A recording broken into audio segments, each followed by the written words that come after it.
সকাল অথবা বিকালের নাস্তায় আমরা সবাই চাই হেলদি অ্যান্ড টেস্টি রেসিপি, আর যদি সেটা মাত্র 10 মিনিটই বানিয়ে নেওয়া যায় তাহলে কেমন হয়। আসসালামু আলাইকুম everyone, welcome to SK cooking recipe. আজ আমি আপনাদের সাথে শেয়ার করব ডিম দিয়ে মজাদার নাস্তা রেসিপি। রেসিপিটা বানানোর জন্য আমি এখানে প্রথমেই শুকনো উপকরণগুলো চেলে নিব। এর জন্য একটি চালনির উপরে 1 কাপ পরিমাণ ময়দা নিয়ে নিয়েছি, আর দিয়ে দিচ্ছি হাফ কাপ পরিমাণ সুজি, হাফ কাপ পরিমাণ গুঁড়ো দুধ, 1 চামচ পরিমাণ বেকিং পাউডার। এখন সবকিছু খুব ভালোভাবে চেলে নিব।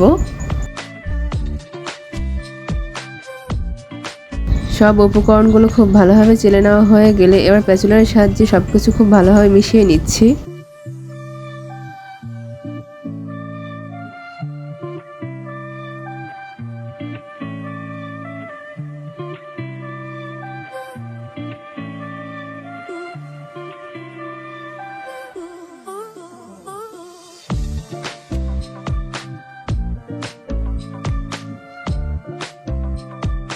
সবকিছু উপকরণ খুব ভালোভাবে মিশিয়ে নেওয়া হয়ে গিয়েছে। এবার আমি এটাকে এক সাইডে রেখে দিচ্ছি। অন্য একটি বাটিতে আমি 4টি ডিম ভেঙে নিয়েছি। এখন ইলেকট্রিক বিটার দিয়ে খুব ভালোভাবে বিট করে নিচ্ছি। বিট করে নেওয়া হয়ে গেলে আমি এর ভিতর 1 কাপ পরিমাণ চিনি দিয়ে দিয়েছি। চিনি দেওয়ার পর আবারও খুব ভালোভাবে বিট করে নিচ্ছি।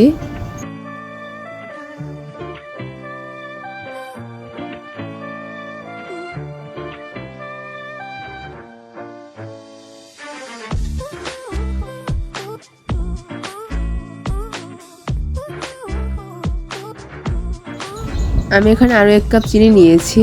অল্প অল্প করে চিনি দিয়ে খুব ভালোভাবে বিট করে নিতে হবে।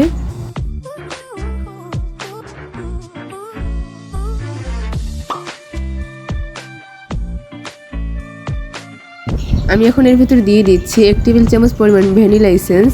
এখন আবারও সবকিছু খুব ভালোভাবে বিট করে নিচ্ছি।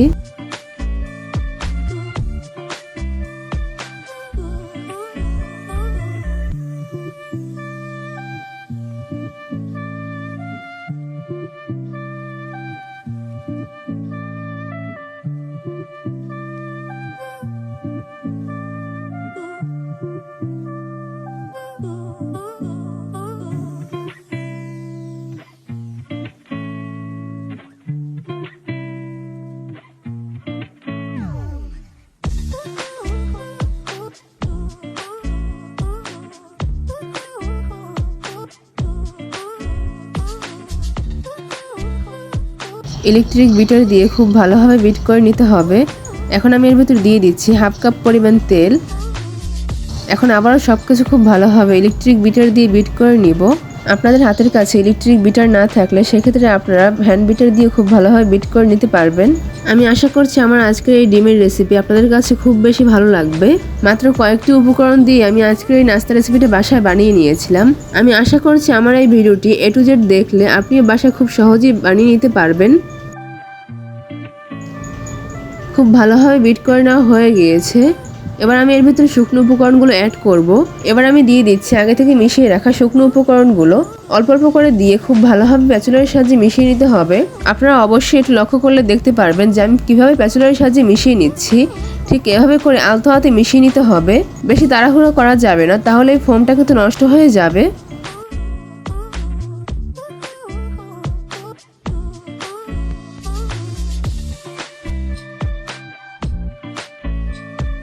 আমি এখানে অল্প অল্প করে শুকনো উপকরণগুলো দিয়ে খুব ভালোভাবে মিশিয়ে নিচ্ছি।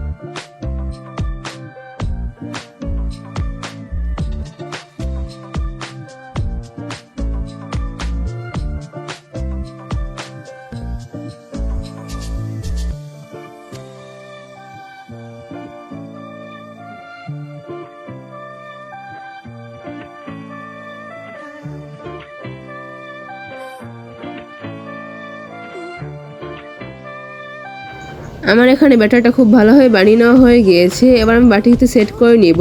এই জন্য আমি এখানে একটি বড় সাইজের কাচের বাটি নিয়েছি। কাচের বাটির ভিতরে খুব ভালোভাবে তেল ব্রাশ করে নিয়েছি। এখন এই ব্যাটারটা এর ভিতরে দিয়ে দিচ্ছি। আমি এখন এই বাটিটাকে খুব ভালোভাবে ট্যাপ করে নিচ্ছি। আমি এখন কেকটাকে ভাপিয়ে নিব। এই জন্য আগে থেকে কড়াইতে পানি গরম করে রেখেছিলাম, তার উপরে বাটিটা বসিয়ে দিয়েছি। তারপর ঢাকনা দিয়ে 20 মিনিটের জন্য ঢেকে রেখে দিচ্ছি। প্রায় 20 মিনিট পর ফিরে আসলাম। মাশাআল্লাহ, দেখতেই পাচ্ছেন কেকটা কতটা ফুলে উঠেছে। ঠান্ডা হয়ে যাওয়ার পর আমি প্যাচুলার দিয়ে খুব ভালোভাবে চারপাশ ছাড়িয়ে দিচ্ছি।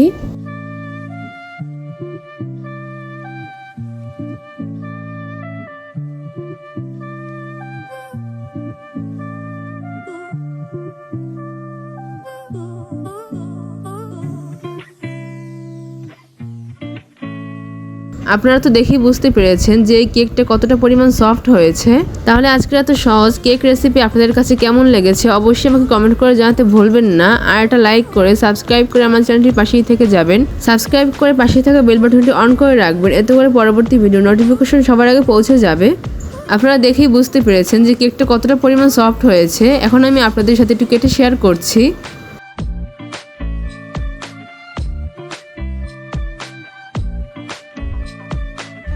এখন আমি আপনাদেরকে একটু কাছ থেকে দেখিয়ে দিচ্ছি।